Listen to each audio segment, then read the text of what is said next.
Welcome. This is MoneyHeart, where we explore the emotional side of money. I'm Camille Diaz, and today we're discussing playful money energy. My guest is Devin Grindrod. She's a Reiki master and evidential psychic medium. Devin is a strong advocate for empowerment and whole person healing. She received her BA in psychology and is currently working as an evidential psychic medium and Usui Reiki master teacher. Devin's mission is to help people overcome self-limiting beliefs and learn to trust in the power of their own inner knowing. Devin, welcome to MoneyHeart. Hi, thank you for having me, Camille. Yeah, you're so welcome. I'm very glad to have you on the show. I love this concept of playful money energy and playful energy around our finances that you send in to me, and I was like, oh my gosh, I've got to talk to her. Um, you also let me know that you come from a long line of entrepreneurs. So I would love to hear a little bit of your story to kind of start us off. How did you get to this point? I think the easiest way to describe it is I kept saying yes to things that lit me up on the inside. Like you mentioned, I come from, I believe I'm a fifth generation entrepreneur as far as I know. And that's, my family came to the US and just out the gate started their own business. I grew up on a farm that my family owned and operated for over 100 years. And now I am an energy worker. I'm growing up in a small town in the middle of New York. That's not something that I anticipated happening in a million years. I think when I was first told what Reiki was, I thought in my head, that sounds fake. I'm very skeptic by nature, but I just kept saying yes to things. I was offered a Reiki session and I was like, worst thing I'll do is waste an hour. I've spent my time doing worse things. Right. And it was so profound. I saw past life. My grandfather came in, the Reiki practitioner knew all of these intimate details about me that I didn't share at all. There was no way of her knowing. And I just, there was irrefutable evidence that energy work was real for me. And from that moment on, I knew I needed it in my life. So within a month of that, I became certified. And then I just have this insatiable thirst for knowledge. So I'm always learning, always continuing my education. And that just brought me to what I do today.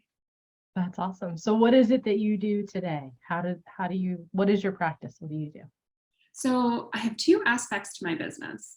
One, I have the practitioner aspect where I help people to overcome trauma, overcome those limiting beliefs so that they can move forward and step into their most authentic self and shine their magic on this world. Because the last 2 years has taught us anything, the world needs just a little bit more love.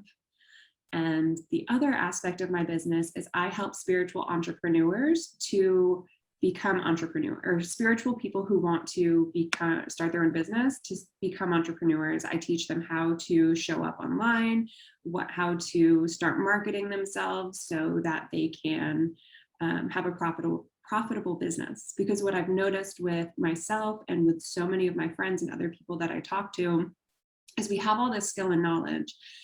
Spiritual practitioners will spend thousands of dollars on their education, which isn't incorrect, but it can be used as a method of feeling less than, because there is this aspect of, I need this certification so I can be worthy, so I can show up and have this niche. The fact is, you just need one certification. You need to be qualified in one area and do that well and market yourself. I'm not saying you shouldn't go out and educate yourself further, but do that as your business profits. Don't do that to your debt. Yeah. Be profitable first and then invest back in yourself, but don't just keep doing the certifications for the whole time and then never actually get any clients. Like, oh no, I got to get certified in one more thing. Yeah. Exactly. Yeah. Fantastic advice. I absolutely love that. So tell us a little bit more about this idea of bringing playful energy to our finances. Like, what would be the change? Why would we even want to do that? So what I learned in my spiritual development is that the spirit world loves joy and playful energy. So in my mediumship circles, when I was in classes, we would laugh, we would play really fun music, like Madonna, and dance around and just bring this element of joy and vibrancy to the room. And then spirit could more easily come in. Because if you think about energy as a river, if you have this beautiful free flowing river that has all of the space that it needs, and it can just meander and go on, and we'll use that for the euphemism as the energetic flow of the universe, the abundant flow. And when you start damming that energy, when you start concentrating your idea, so if you think, I need to make money, I need to make money, I need to make money, you're building an energetic dam, and the water can only then trickle through.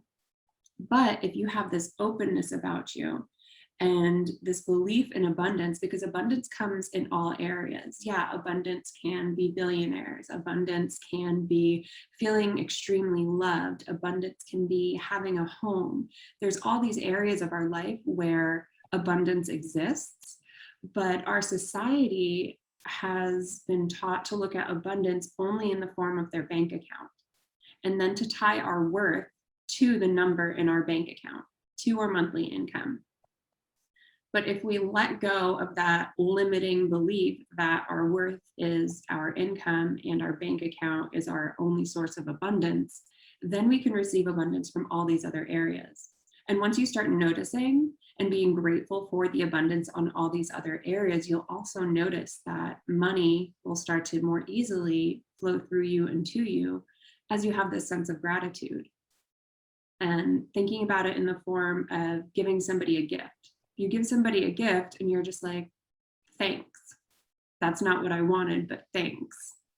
That's what we're telling the universe when they're giving us a form of abundance. And we're like, well, I wanted $100, but you're just giving me this client who came and purchased a $10 thing online. Or I wanted this, but you just brought me a new friend. That's not what I asked for. Would you want to give somebody another gift? Yeah, I would definitely, like, if every time I gave them a gift, I was like, here, there's this thing that I shopped for and picked out for you. And then they're like, thanks. No, probably not going to do that again. Yeah. And the universe spiritual energy isn't vindictive. It doesn't hold grudges, but it's just, it's confusion because it's, well, you're asking for abundance and I'm giving you abundance, but you're not open to receiving it. And so you're damming your abundant flow. Versus if you give somebody a gift, like, wow, this was so unexpected. I had asked for this, but this is amazing as well. I'm so grateful for this opportunity, and I'm going to use this to better my life, to grow. Thinking of abundance more in that area and expanding our vision of what abundance truly is. I find that sometimes the stuff that comes to me that's not the things I asked for is way better than the thing I asked for. It's kind of easy to be excited about it and go, oh, yeah, I like this one better. It's almost like if my husband goes and picks out what we're going to eat. And, I was thinking about one thing and then he picks the other food. And I'm like, yeah, that's totally what I wanted. Thank you for reading my mind, even though I had no idea. So, yeah, that's such a great. And I love the way that you brought about this concept of abundance existing in all areas. That micro focus that we sometimes have of, if I have money, I have abundance, and if I don't, then I don't. Very narrow in the broad scheme of things. Yeah. Yeah. So if we're kind of wanting to shift our energy and develop this more playful mindset and have more gratitude towards the things that we do have, the abundance that is coming towards us, what are some ways we can start to do that? Like, how can we start to make that change? Just expressing gratitude for everything. So whenever I receive money, whether it's I see a penny on the sidewalk or I just sign up a huge high ticket client, I put myself in the embodiment of like, I just won the lottery. This was given to me. And so I express that gratitude for the penny I find on the ground. Say, thank you so much, universe, for bringing this abundance, for bringing this joy into my life. And I express that in all areas. So if I make a new friend, I do that as well. as, I get into the mindset, oh my God, there's nothing to eat. I open my fridge and I'm like, let's snap out of this. Oh my gosh, look at all of the abundance I have in here. Just because I have 4 mustards and nothing of what I want to consume, 4 mustards, like that's an abundant amount of mustard, And so just reframing and retraining your brain to see abundance in everything, because it's that scarcity mindset that is going to narrow it down, to narrow your flow of abundance down. Because if you keep thinking, I don't have enough, that will be true. Versus if you think, I have enough, that will also be true. Yeah. So the concept of getting what we asked for. And when you gave your mustard example, I just sparked an idea for me of, well, I'm just going to go look for some pastrami. Like I'm not going to be mad about having 4 mustards. I'm just going to like, oh, I'm sure I can get something to complement this. So exactly, yeah. Yeah. What can you do with the resources that you have, and how does that serve you? Right. How is what you have serving you in a great way? So yeah, I think that's fantastic idea. I know you teach this concept of quantum time technique. Tell us a little bit about that. Like, what is it and how does it work? I just want to say one more thing before we go into. Oh, please do. So my husband is really big into the financial independence movement. I think it's called FIRE. Financial independence, retire early. Yes. It's been a huge game shifter in our own personal finances. And what they teach in that community is you can be abundant making $20,000, $25,000 a year. And you can be broke living paycheck to paycheck making $1 million a year. And it's just how you allocate your funds and what you put your worth and your value in. I want to talk about that more. Let's say 5 things about that. What a wonderful point of how we choose to use the resources we have really impacts our abundance level. Mm-hmm. Whether we have that small income and we're spending it all, or we have that small income and we're spending some of it and we're saving some of it and we're planning for the future and making investments. And then the exact same thing with, I don't know how many times I've come across people who you would think they have plenty and it's still not enough. Mm-hmm. We're making the 6 figures, we're making multiple 6 figures, and yet credit card debt, overextended on loans, pretty much living paycheck to paycheck. Yeah. Even though they should have enough money to cover everything they need. So does that come up a lot in clients that you meet as well? A little bit, yeah, because it's just learning to re-educate ourselves on how to spend money and where we value that money going. So like you said, there are people who make 6, 7 figures, and there's absolutely nothing wrong with that. If your goal is to make a buttload of money in this lifetime, enjoy that goal. There's absolutely nothing wrong with making a bunch of money. And there's nothing wrong with bringing in 2, 3, 4, 5 figures of money either. Like it's just paper, it's just something that we put our value on. And, it's about looking at yourself. And if you're struggling with your finances, looking at where maybe there's leaks in the finances. So in my relationship, my husband is very conservative with where he spends money. I am a Leo and I am very spontaneous and I have ADHD. And so that leads me to be like, oh, that's pretty, I need it.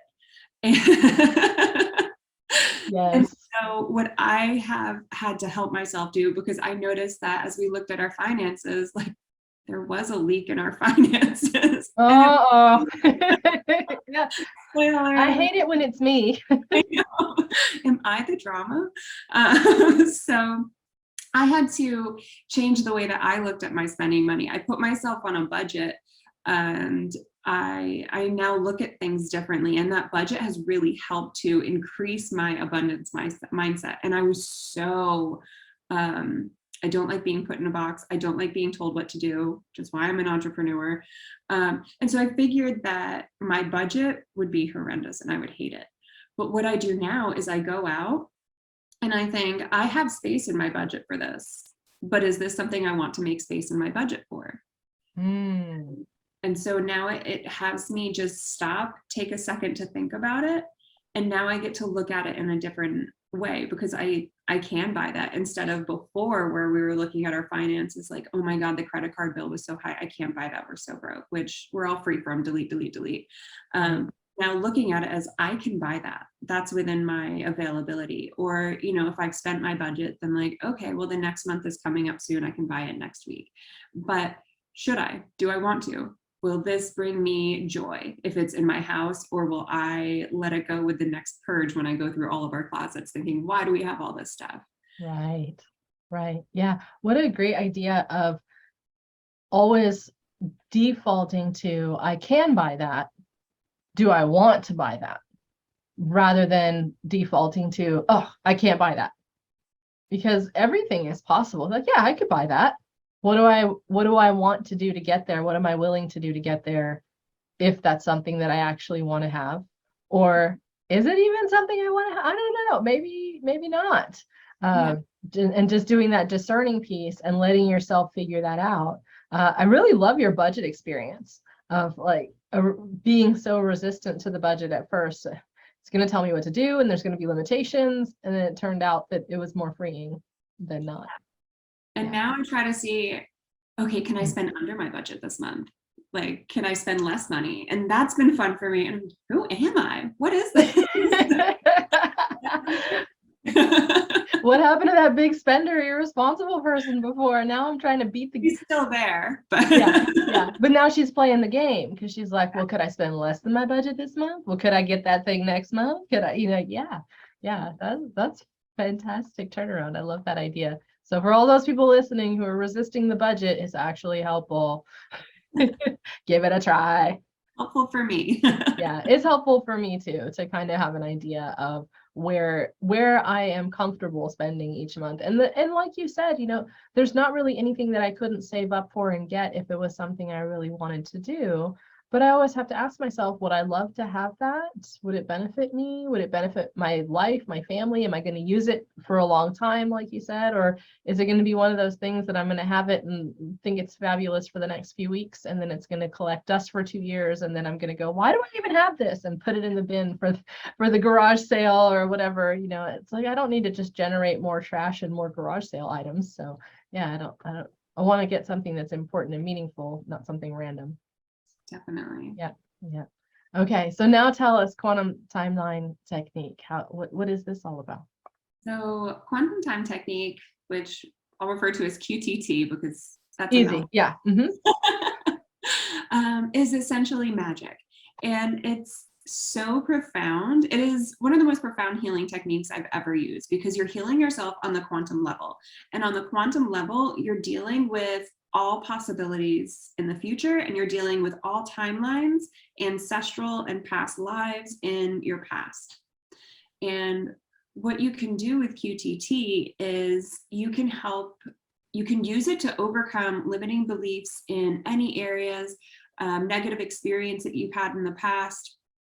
For myself, it's been instrumental in trauma healing. Like, I will honestly say I've been to probably 5 or 6 years of therapy, and the work that I did in QTT in 2 hours was more profound than therapy. I'm not poo-pooing therapy. It's just been my experience. And what it does is you go through what's called the big 6 emotions. We have anger, sadness, fear, hurt, guilt, and shame are what is usually tied around limiting beliefs. And most of the time, these limiting beliefs that we have are not our story. They started, our ancestors passed it down to us. It stayed with us from a past life. So genetically, we hold the genetics of 8 generations on both sides of our family in our DNA. So why wouldn't that also flow through with our thoughts and beliefs in the way that we show up in the world? I know my ancestry, I have a lot of Irish in my family. So the potato famine, that was a big thing, scarcity. And I hear from a lot of people who do have Irish in their history and their family lived through that, how their family is around food and how protective and almost hoarding things have been, or very abundant and overflowing. They love to share with people, and it just shows up in so many different ways.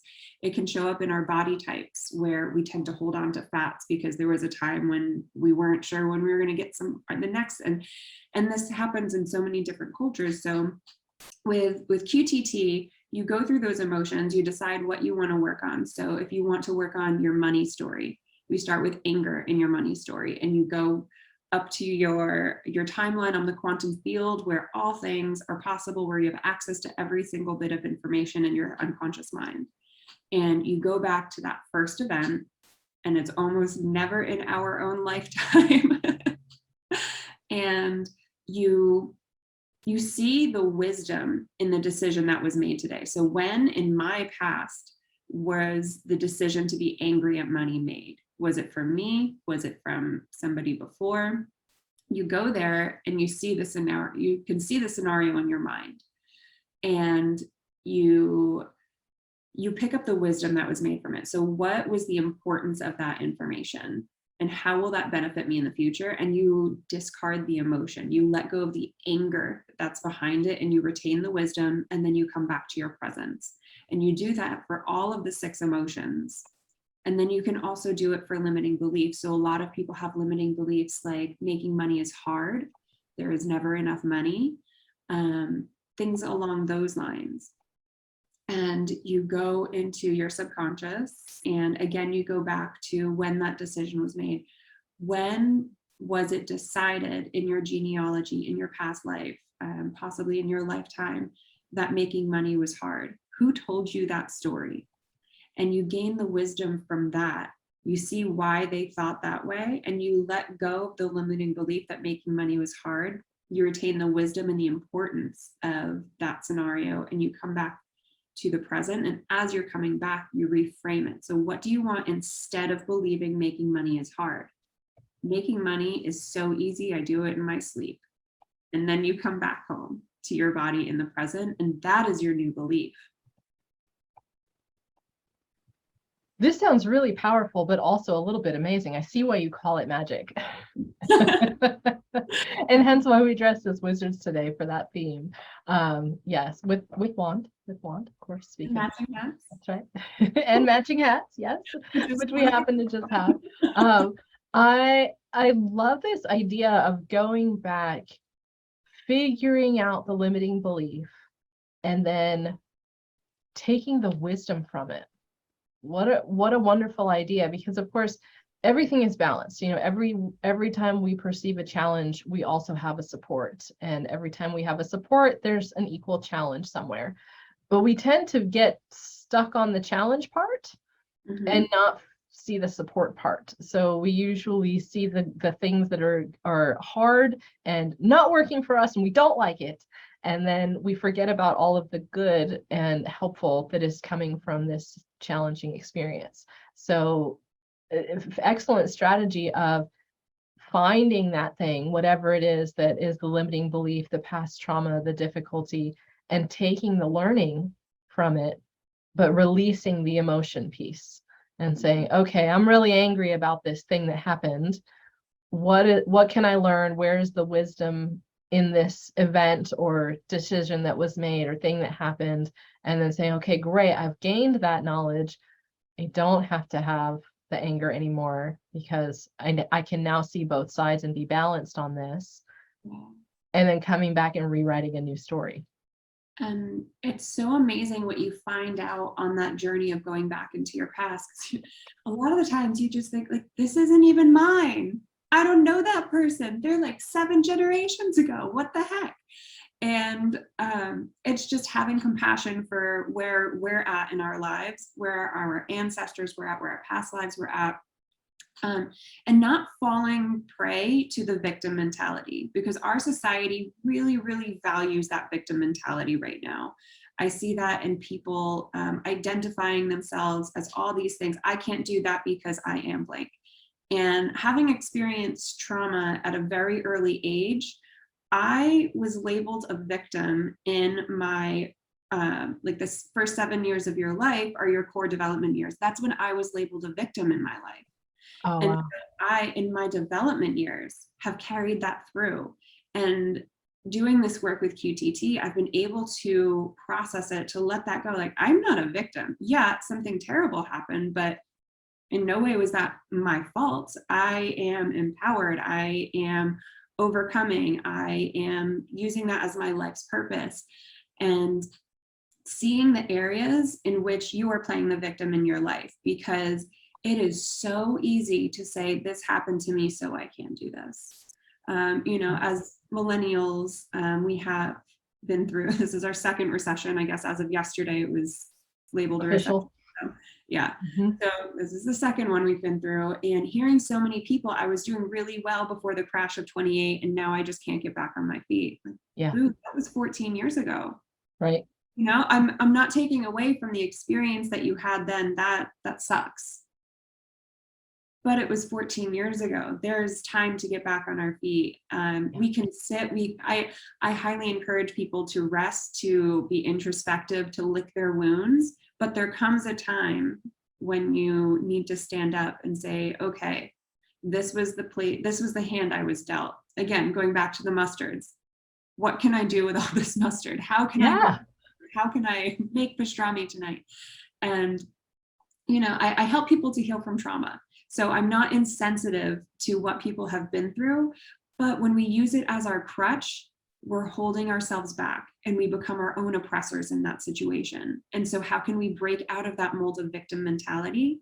I hear from a lot of people, I'm shy, I'm introverted, or ever since TikTok came out and everybody realized they have ADHD. Oh, my ADHD, I can't do that. It's like, well, ADHD means that you have a very brilliant and creative mind. So how can you use those strengths? Right.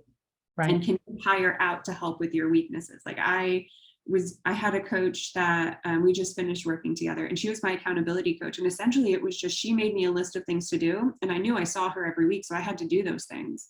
Yep. My ADHD brain would be like, oh, I have until whenever. And, yeah, knowing I had that accountability. So find a system that works for you and figure out how you can empower yourself to move to that next step, to make those 7, 8, 9, 10 figures a year, whatever your goal is, and to just move forward and be the best version of yourself.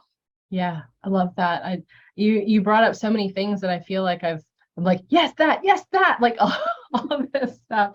The idea of really choosing to be in charge of your own life and saying, okay, I'm going to be responsible for me. I'm not going to, be the victim anymore. I'm not going to blame things that I'm choosing not to do on situations, circumstances, other people. Oh, I have this. I love that you brought up the introvert thing, because I have seen that kind of going around, like just, oh, well, I can't possibly have a meeting or talk to anybody because I'm an introvert and that's too much. It's like, there's a way. I'm an introvert too. And here I am on a podcast in a costume. Come on. Like, it's doable. And it's just, recognizing where your values, what's important to you, and what would you love to do to further your own mission. So go ahead. And a few things that have helped me on my journey, because I am a very shy introvert, despite the hat, despite being a Leo. But do it scared and done not perfect, because nothing will ever be perfect. Even, what I've come to realize as a business owner is that your website is a living entity, essentially. It's a living organism. Yes. I create today what I put on there, and I was like, oh my God, this is perfect. It could not be better written. I go back in 6 months, I'm like, this is garbage. I know so much more. Why did I put this for people to see it? Yeah. Just put it out there. Just start doing something. Make a reel, make a TikTok. Don't show your name, or don't show your face if that is terrifying for you, but start somewhere. Everybody started at page 1. Right.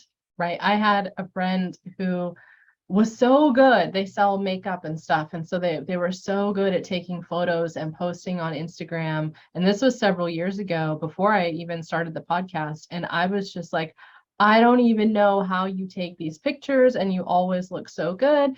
And she said, well, I'll teach you. And I said, great, I'll buy you lunch. Let's do it. So we got together. I bought lunch. She showed me like how she holds the camera for her selfies and, and I do this. And she goes, and I take like 20 of them and only one is good.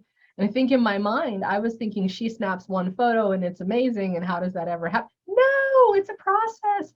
Oh, okay. So I learned the process and I started doing it. And then I started the podcast. And so then I had to get used to myself on video and audio and all the stuff. And now it's no longer a big deal. But when I first started, I was terrified to put anything out there. So I love that idea of the done is better than perfect is so huge for me because I love for things to be perfect. And then I realize it's never going to happen. So if I wait for that, we're not putting anything online. We're never making a post. We're never releasing an online course. Like nothing is ever going to happen if I don't just get it out there. You can go fix it later. It's going to be fine. Yep, you got to let go of those limiting beliefs. If I can't, like one of my mentors will say, if you ask somebody what you want, they will give you a page-long list of what they don't want in their life. And Isn't so that it's, weird? yeah, coming out of that, like, what do you want instead? Ask Yeah. yourself the question. So if you're saying, I'm scared to show up, I'm scared to start my business, I don't know what I have to offer in the world. What do you want instead? Yeah. There's all these self-appointed leaders on social media, and a lot of them are great. A lot of them are great. But why can't we all be one of them? There's space at the table for every single one of us. There is more money being made and printed today than at any other time in history. So don't listen to the scarcity of mainstream media. They profit on fear. They profit on us on us being afraid and not living up to our full potential. So joke's on them when we live up to our full potential and we do it scared anyway, because everyone starts out doing it scared. Yeah. This one woman I follow on Instagram, Rebel Nutrition. And I follow her. She's amazing. So she started off as a nutritionist and now she has online courses that teach how to make online courses. Right. And she had posted a video of herself. She and her husband just spent 2 months in Europe, and I was like drooling over all of her posts. Yes, I love her photos. I'm so excited. I'm like, oh, that looks so fun. It's amazing. Did you see the one where she posted something and then somebody sent her a comment like, "You look nervous, scared, whatever"? Yes, totally bashed her in her photo. Yeah. Mm-hmm. And she came back and she's like, "I look that way probably because I am. Content creation is very uncomfortable for me." And so to see her being so vulnerable and human, like this is a woman who she makes multiple 7 figures a year. She travels, she stays in like the 4 seasons in Rome. And to hear her be like, "I'm uncomfortable having my picture taken," it's just like, wow, we're all human. If she didn't get scared, where would her life be? Right. Her life would still be living in the hut and working as a server, which was her origin story. They sold everything to pay off debt, literally lived in a hut with a, outside toilet and working at a server at a restaurant. And never would have realized the vision they've had, just doing it scared, just doing it.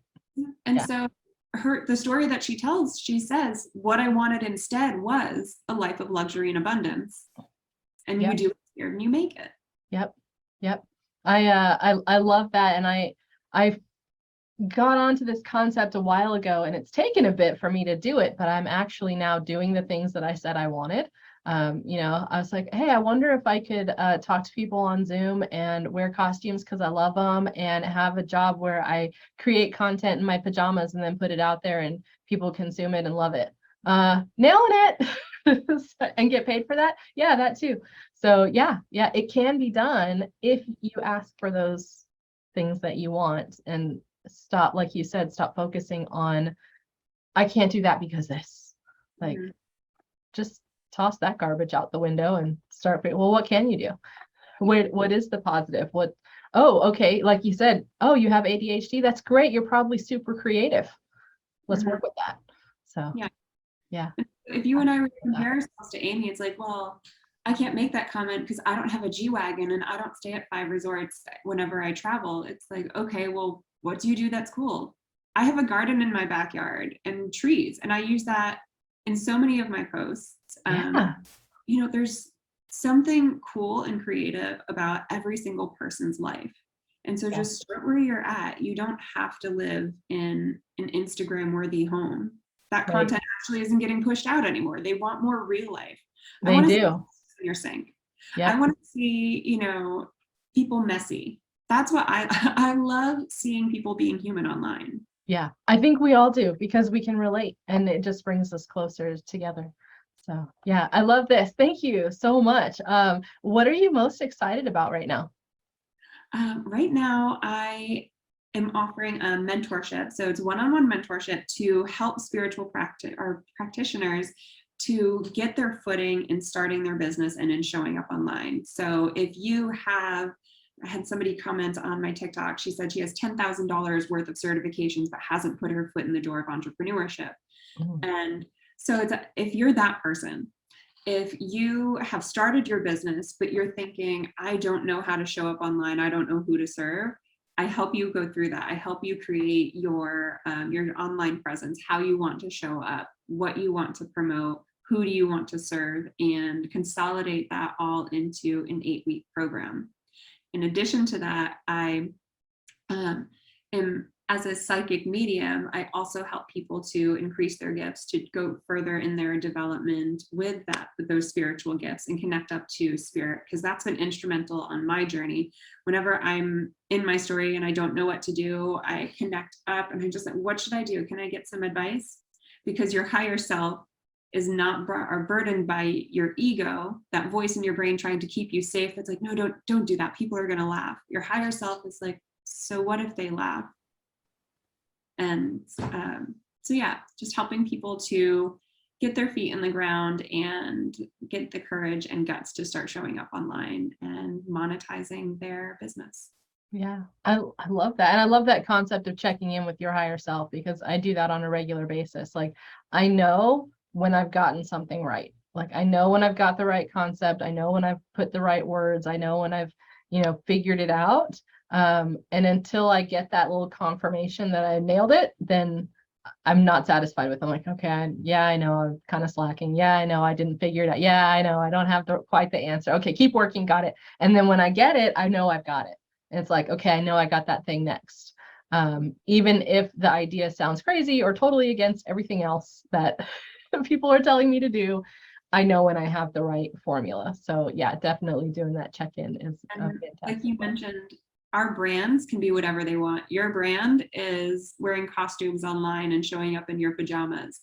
So if you like doing that, incorporate that in your brand. We're as solopreneurs, as the only person working in our business, in the face of your business, we have the opportunity to create whatever we want. And yeah, you're going to block out some people who are just like, I would never show up in my pajamas online. But those probably just aren't your people. Not And my that's people. okay. If Not my you're people. out there trying to make everybody happy, you're going to make nobody happy. Nobody, like, the world will never be pleased by everything you do. Somebody will always be upset, whatever. Oh Just yeah. I've had a few people tell me they were uncomfortable with the costume. Like not directly tell me, but they're like, I can't believe you wear all that stuff. And I'm like, oh, okay. But most of the people that I talk to are like, that is so cool and I love it. And what a great idea. How do you make that happen? So, want to. And yeah. It's just a filtering system. And so it works great. It works great. Totally happy with that. Yeah. Thank you so much. It's been fabulous. Yeah, thank you, Camille. Yeah, yeah. Thank you as well to our audience for joining me. If you want to reach out to Devin, you can do that through her website, spirituallybalanced.com. And as she mentioned, she is on Instagram and TikTok. She's at spiritually balanced. So go find her on there and follow her. Thank you as well to all of our listeners and viewers. I'm your host, Camille Diaz. I'm a business optimization coach, financial educator, author, and speaker. You can contact me and find out what I'm up to through my website, CamilleDiaz.com, and follow me on social media at Cam Unfiltered. Be sure to follow MoneyHeart Show at MoneyHeart Show, and our website is MoneyHeartShow.com. Devin has a money mantra for us today, and she's going to talk us through it. So Devin, go for it. Right. So those of us who can, if you're driving, keep doing that. But if you're able to, find a moment of peace here. Place your feet on the ground, take a deep breath, and live this mantra. I live in a constant state of abundance where money flows easily and effortlessly to me, and through me. That is so great. Thank you. Thank you so much.